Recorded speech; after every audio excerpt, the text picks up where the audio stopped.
क्या आप सामने वाले के विचार पढ़ सकते हैं? किसी के विचार पढ़ना कोई मुश्किल काम नहीं है।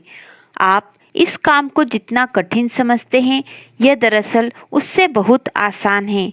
शायद आपने इस बारे में ठीक से सोचा नहीं है, परंतु यह सच है कि आप हर दिन दूसरों के विचार पढ़ते हैं और आप अपने खुद के विचारों को भी पढ़ते हैं। हम ऐसा किस तरह से करते हैं? ऐसा अपने आप होता है और हम रवैये के मूल्यांकन से ऐसा कर पाते हैं। और आपको यह बताने के लिए भी भाषा जानने की जरूरत नहीं है कि मैं आपको पसंद करता हूँ या मैं आपसे नफरत करता हूँ या मैं समझता हूँ कि आप महत्वपूर्ण हैं या महत्वहीन है या मैं आपसे ईर्ष्या करता हूँ। आपको यह कहने के लिए शब्दों का इस्तेमाल नहीं करना पड़ता। मैं अपने काम को पसंद करता हूँ या मैं बोर हो रहा हूँ या मैं भूखा हूँ। लोग इन वाक्यों को बिना आवाज किए बोल लेते हैं। हम क्या सोच रहे हैं ये हमारे हाव भाव से समझ में आ जाता है। हमारे हाव भाव हमारे मस्तिष्क के प्रतिबिंब है। वे बताते हैं कि हम क्या सोच रहे हैं। आप ऑफिस की कुर्सी पर बैठे किसी आदमी के विचार पढ़ सकते हैं। आप उसके हाव भाव देखकर समझ सकते हैं कि अपने काम के बारे में उसका दृष्टिकोण क्या है। आप सेल्समैन, विद्यार्थियों, पतियों और पत्नियों के विचार समझ सकते हैं। आप न सिर्फ ऐसा कर सकते हैं बल्कि आप अक्सर ऐसा करते हैं। फिल्मों और टीवी सीरियलों के लोकप्रिय अभिनेता दरअसल अभिनय नहीं करते। वे अपनी भूमिकाओं को नहीं निभाते। इसके बजाय वे अपने अस्तित्व को भूल जाते हैं और सचमुच यह कल्पना करने लगते हैं कि वे अभिनय किए जाने वाले पात्र के शरीर में घुस गए हैं। उन्हें यह करना ही पड़ता है। इसके बिना वे नकली लगेंगे, उनके अभिनय में जान नहीं आ पाएगी और उनकी लोकप्रियता कम हो जाएगी। हमारे दृष्टिकोण न सिर्फ दिख जाते हैं बल्कि वे सुनाई भी दे जाते हैं। कोई सेक्रेटरी जब फोन पर बात करती है और कहती है good morning mister shoemakers office, तो इन 5 शब्दों में वह सेक्रेटरी ये जता देती है, मैं आपको पसंद करती हूँ, मुझे खुशी है कि आपने फ़ोन किया, मुझे लगता है कि आप महत्वपूर्ण हैं, मैं अपने काम को पसंद करती हूँ।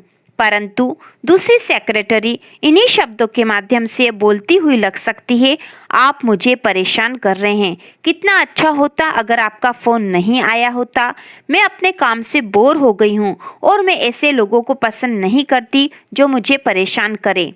हाव भाव से, आवाज के टोन से और आवाज के उतार चढ़ाव से हम किसी के रवैये को समझ जाते हैं। इसका कारण क्या है? मनुष्य के इतिहास में बोलने वाली भाषा का जन्म तो हाल ही में हुआ है। अगर हम कालचक्र के हिसाब से देखें तो पूरे इतिहास की घड़ी के मान से मनुष्य ने इसी सुबह बोलना शुरू किया है। भाषा के जन्म से पहले करोड़ों सालों से इंसान सिर्फ आवाज और इशारों और हाव भाव से अपनी बात कहता आया है। करोड़ों सालों तक इंसान दूसरे इंसानों के साथ संप्रेषण के लिए शब्दों का इस्तेमाल नहीं करता था, बल्कि अपने शरीर, अपने चेहरे के भाव और अपनी आवाज का इस्तेमाल करता था। और हम आज भी अपने दृष्टिकोण और अपनी भावनाएं अभिव्यक्त करने के लिए इनका इस्तेमाल करते हैं। बच्चों के साथ व्यवहार करते समय हमारे पास सीधे शारीरिक स्पर्श के अलावा सिर्फ आवाज, हाव भाव और शरीर की गतिविधियां ही तो संप्रेषण का माध्यम है। और बच्चों में ऐसी छठी इंद्रिय होती है कि वे असली और नकली का फर्क तत्काल समझ लेते हैं। प्रोफेसर अरविंद एच शेल, जो लीडरशिप पर अमेरिका के प्रख्यात विशेषज्ञ हैं, कहते हैं, सच कहा जाए तो उपलब्धि के लिए सुविधा और योग्यताओं के अलावा किसी और चीज की भी जरूरत होती है। मेरा यह मानना है कि इस प्रेरक को सिर्फ एक शब्द में बयान किया जा सकता है और वह है रवैया। जब आपका रवैया सही होगा तभी आप अपनी योग्यताओं का अधिकतम उपयोग कर पाएंगे और आपको उसके अच्छे परिणाम अपने आप मिलेंगे। रवैये से फर्क पड़ता है। सही रवैया वाला सेल्समैन अपने लक्ष्य को प्राप्त ही नहीं करता बल्कि उससे आगे निकल जाता है। सही रवैये वाला विद्यार्थी परीक्षा में फर्स्ट डिवीजन लाता है। सही रवैये वाले दंपति सुखी वैवाहिक जीवन बिताते हैं।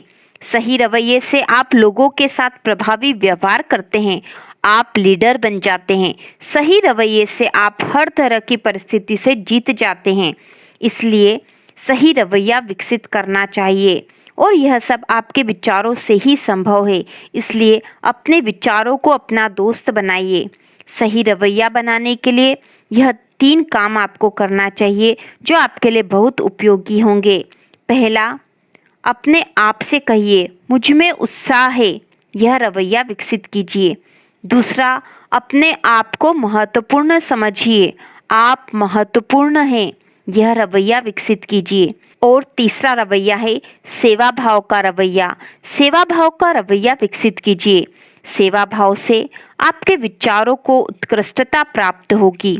तो इस प्रकार आप अपने विचारों को अपना दोस्त बनाइए और सफलता प्राप्त कीजिए।